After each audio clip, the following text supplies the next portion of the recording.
dass er persönlich heute hier ist und dass ich ihn vorstellen darf. Herzlich willkommen, Scott Schwartz. Hello everyone, it's my great pleasure to welcome you today. As you know, we're going to be showing you a few selections, 5 in total, from our production of Glöckner von Notre. I will introduce each section so you know what you're seeing. This first piece is a section of the song Draußen, which you will probably recognize from the Disney film. This is performed by David Jacobs, and it is quite early in the show. Quasimodo has never left the Cathedral of Notre Dame. He's been forbidden to leave. He's always stayed inside his entire life.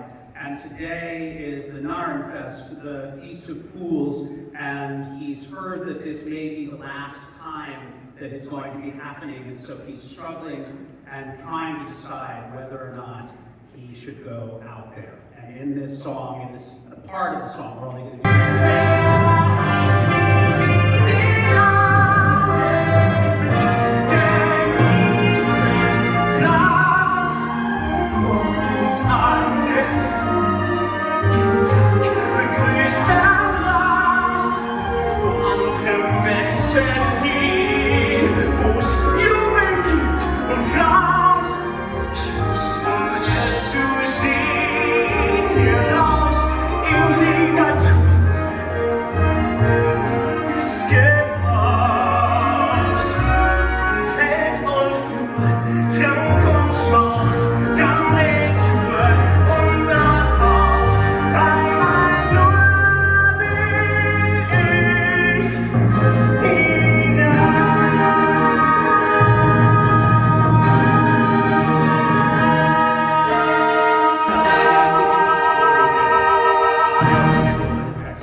story, and it is ultimately about outsiders. It's about the way we treat outsiders, and also the experience of being an outsider and as somebody who doesn't fit neatly into what society wants us to be. And I think that story is always permanent. And themes that are still relevant for us today. Very much so, and the impression of the Roma and Sinti people in this story, I think, is particularly timely today, given many of the events in the world and, you know, the struggles that immigrant communities have all across the world. So it touches themes that were relevant at that time and today for us as well. It's such a huge story, a big book. Was it difficult to bring that to the stage? Well, it was, I would call it challenging, but wonderfully challenging. You know, one of our goals with this stage production and this version of the Glöckner was to marry the world and the text of Victor Hugo to the songs from the Disney film. So we brought a lot of elements in from the novel, including actual pieces of text from Hugo's novel onto the stage. So the musical version is a little bit different than the movie. I think it's certainly born from the movie, but I think it's quite different. And we have approached it more in the spirit of Hugo's novel, which is quite a dark novel, and certainly an adult novel. What is the next scene we're going to see? All right, well, the next scene is a section of a larger musical moment in Act 1, Drunter Drüber, Topsy-Turvy. That's a number that was in the movie, but it's been greatly expanded in our version and weaves through the entire Narrenfest. And the sequence we're going to be seeing right now happens kind of in the middle of the Drunter Drüber song. And this is a song called The Rhythm of the Tambourine. It is a new song for the stage production, and it is when we meet Esmeralda. Esmeralda, of course, is a Roma and Sinti person who has recently come to Paris, and she is performing at the Narrenfest, and a affects everyone around her. Malawi is playing Esmeralda. We also see in this song Captain Phoebus, who is the newly appointed captain of the Cathedral Guard, played by Dominic Hies, and Archdeacon Frollo, who is the head of Notre Dame, who is played by Andreas Lichtenberger. And Frollo is the villain in the story, or? Well, he is definitely the villain, but Frollo's a wonderfully complicated character who struggles with his conflicting urges and his commitment to the church and his own belief in his righteousness.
Greatest scores. And one of the things that's very exciting in this version of the show is that we have a standing choir on stage. So in addition to our 17-person main cast, we have a choir of 24 on stage every night. The next song we're about to give you a selection from, which is Hellfire, which some of you may remember from the movie, features the choir quite prominently. So we'll get a chance to see them. So 41 people are singing every night. 41 people are singing every night on stage, and it's an amazing sound. That's amazing, and there are a lot of choirs in the show, like church choirs and a lot of ensemble numbers.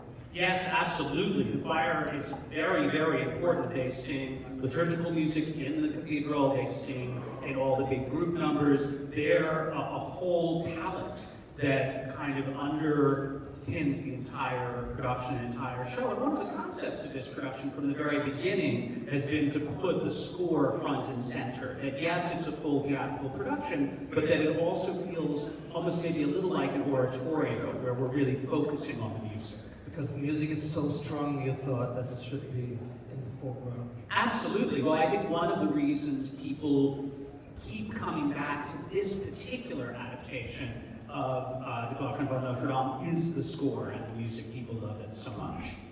What is the next number we're going to see? Yes, so as I mentioned, the next song is Hellfire, sung by Archdeacon Frollo, Andreas Lichtenberger. This song happens later in Act 1, and again, we're only going to give you a section of it from about the middle of the song to the end. And Frollo, after he first encounters Esmeralda, which you just saw, has a couple of further encounters with her and starts to have feelings for her. And as I mentioned earlier, Frollo thinks of himself as the most righteous man in Paris, as the one who is the upholder of the values of the Parisians, but then he's having all of these feelings about Esmeralda that he's having a difficult time processing. So in Notre Dame, in the middle of the night, one night, he prays to try to figure out what to do, and in this song, he ultimately makes a very, very dark choice as to how he's going to proceed. He struggles with his own emotions after he met Esmeralda. Yes, exactly. It puts a lie. Sei mir gnädig,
from the movie, I never understood why it was not a movie, or just in the end for the credits, aber nur im Nachspann, aber nicht im Film. Yes, well, the next song we're going to do actually happens in Act 2 for our show.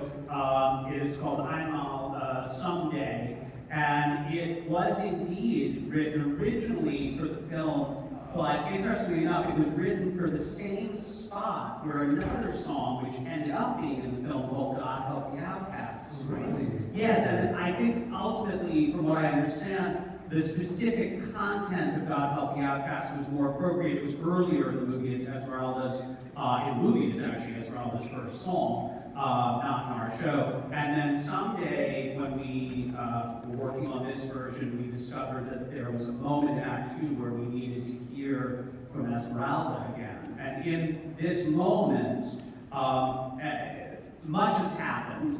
As Phoebus has fallen in love with Esmeralda and has ultimately rejected Frollo and his job as a member of the Cathedral Guard and gone with Esmeralda. And Frollo has sent soldiers to find her, and eventually Esmeralda and Phoebus are captured. And she has been sentenced to death for witchcraft. And in this moment, she's been given a sort of last moment in prison. She and Phoebus are in prison together. They have a last moment together, and we found that it was very important to hear from her and from Phoebus, and this is sort of her hope for humankind, and I guess her philosophy, the thing that keeps her going as she's facing potentially the end of her life. And then in the end of the show, we hear the song again. We do. It becomes a bit of a running theme in the show. We even hear it a little bit earlier in the show, but I don't think the audience, purposely knows what they're hearing yet. I think it's beautiful when the chorus repeats the tune in the end. But now we hear the duet version, and we are all...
We get usually 1,500, 1,800, 2,000 applications.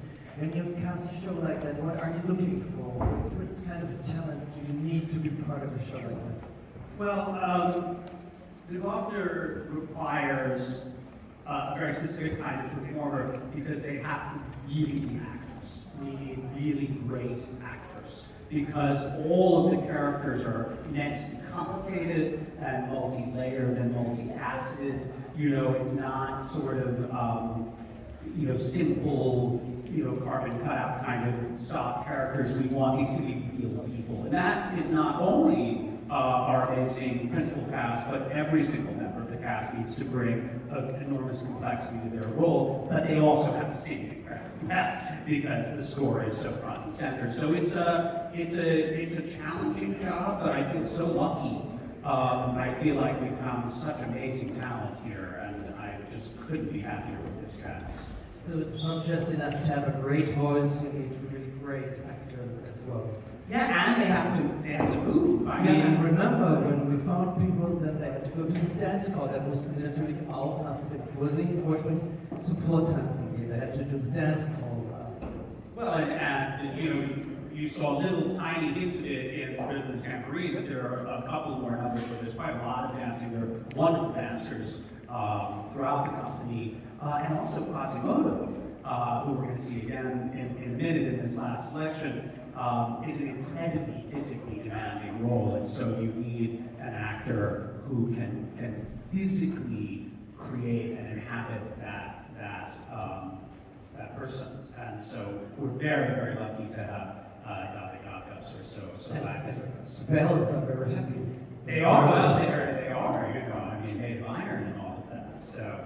So everybody's a real triple threat in this cast. Absolutely, and they went through a very rigorous process of applying for the positions. And again, I feel, having done, you know, a number of productions of this show now, I think this may be the strongest cast we've ever had. Really? I just think they're marvelous. That's cool. Yes, absolutely. And thank you, and thanks to everyone here for bringing this amazing company We're together. very, very happy with our cast. Triple Threat wollte ich noch erklären, nennt man Darsteller, die tanzen, singen und spielen gleich gut können. Manchmal gibt es ja auch einen Schwerpunkt und wenn man sagt Triple Threats, dann müssen sie alles drei gleich beherrschen. What is the next scene we're going to see? All right, the next scene, which is the last we'll be presenting to you all today, is a selection from the finale of Act 1. So we're actually going a little bit. Oh, me too. It's a song called Esmeralda, and this song, again, finishes Act 1. We're only doing a portion of it. And in the story where we are right now, right when we're picking up, after Hellfire, Frollo is granted permission by King Louis, the King of France at the time, to use the Cathedral Guard as a military, as an army, and they've gone out hunting Esmeralda. And they get a tip that maybe she's hiding out at a brothel in a house of ill repute in one of the sections of Paris. So Frollo goes there with his army, who is led by Captain Phoebus, and they are looking for Esmeralda, and they can't find her, but Frollo really thinks she's there, and so he commands Phoebus, burn down this house, with the thought that anyone hiding inside, there you go, that anyone hiding inside will either be killed or will be forced to run right into the clutches of the soldiers. And so he commands Phoebus to do this. Phoebus is waiting, having to decide. And in the moment where we pick up, Phoebus makes his decision, which is he decides he is not going to follow Frollo's orders, and he's going to kind of throw away his career and his job because he loves Esmeralda more and believes in her more. And then, I guess you would say, all hell breaks loose. All the stories come together and everything happens at the same time, like a montage. Exactly. We see Quasimodo, who has been now back in the bell tower for a while. He's built a relationship with Esmeralda, and he's thinking about her. We see, in fact, Esmeralda, and we see, of course, Frollo and the entire company sort of thinking about what we're doing now, what's happening next, and hopefully we leave the audience at the end of Act 1 feeling very excited and ready to come back for Act 2. That's such a great moment when it all comes together, all the stories. Alle Geschichten kommen hier zusammen und passieren quasi gleichzeitig.